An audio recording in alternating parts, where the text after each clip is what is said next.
ঢাকা বিশ্ববিদ্যালয় এলাকায় থেমে থেমে চলছে সংঘর্ষ। এর আগে ঢাকা বিশ্ববিদ্যালয় অনির্দিষ্টকালের জন্য বন্ধ ঘোষণা করে আজ সন্ধ্যা ৬টার মধ্যে শিক্ষার্থীদের হল ছাড়তে নির্দেশনা দেয় সিন্ডিকেট। শিক্ষার্থীদের একাংশ হল ছাড়তে শুরু করলেও না ছাড়ার ঘোষণা আন্দোলনরতদের। এদিকে সিন্ডিকেট সভার এমন সিদ্ধান্তের সমালোচনা করে আন্দোলনকারীদের পাশে থাকার কথা জানিয়েছে নিপীড়ন বিরোধী শিক্ষক সমাজ। আশিকুল আলম জানাচ্ছেন এর বিস্তারিত।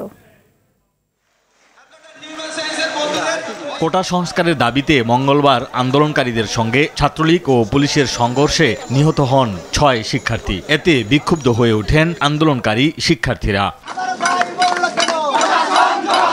বুধবার সকাল থেকে ঢাকা বিশ্ববিদ্যালয় ভিসির বাসভবন টিএসসি রাজু ভাস্কর্যের সামনে অবস্থান নেন আন্দোলনকারীরা। পরিস্থিতি নিয়ন্ত্রণে রাখতে পুরো বিশ্ববিদ্যালয় এলাকায় অবস্থান নেয় আইনশৃঙ্খলা রক্ষাকারী বাহিনীর সদস্যরা।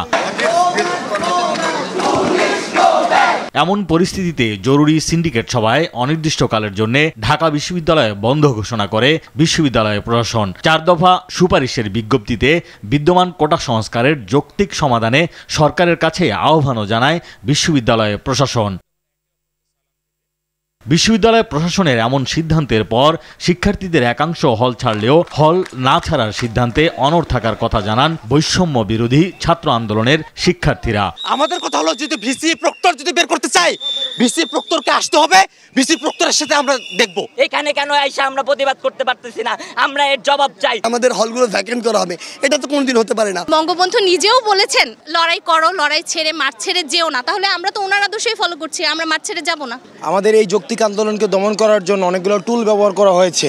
প্রথমে মামলা দেওয়া হয়েছে, পুলিশের গুলিতে শিক্ষার্থী নিহত হয়েছে, তারপরে আমরা ছাত্রলীগ দিয়ে আমাদেরকে নির্যাতন করা হয়েছে।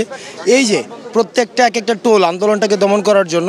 ঢাকা বিশ্ববিদ্যালয় প্রশাসনের সিদ্ধান্তের সমালোচনা করেছে নিপীড়ন বিরোধী শিক্ষক সমাজ। নিহত ছাত্রদের হত্যাকারীদের বিচারের দাবি জানিয়ে তারা বলেন, জোরপূর্বক ছাত্রদের বিতাড়িত করার ফল শুভ হবে না।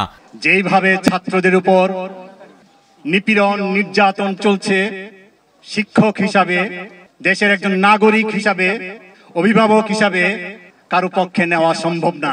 বিভৎস অবস্থার বিরুদ্ধে মানুষ যে দাঁড়াতে পারে, এটাই আসলে মুক্তিযুদ্ধের চেতনা, এটাই হচ্ছে 1971 সালের চেতনা। সন্ধ্যা ৬টায় হল ছাড়তে হবে। বিশ্ববিদ্যালয় প্রশাসনের সিদ্ধান্তের পর টিএসসি ও রাজু ভাস্কর্যে জড়ো হন শিক্ষার্থীরা। সেখানে অবস্থান নিতে চাইলে পুলিশের সঙ্গে সংঘর্ষ বাধে। এ সময় তাদের সরিয়ে দিতে সাউন্ড গ্রেনেড ছুড়ে পুলিশ।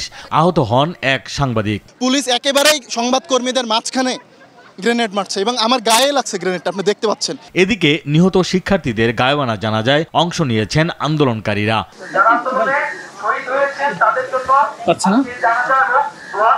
অন্যদিকে ছাত্রলীগ কর্মীর মৃত্যুতে গায়েবানা জানাজায় বঙ্গবন্ধু এভিনিউ সহ রাজধানীর বিভিন্ন পয়েন্টে অংশ নিয়েছে আওয়ামী লীগ, যুবলীগ ও ছাত্রলীগের নেতাকর্মীরা। আশিকুল আলম, RTV, ঢাকা।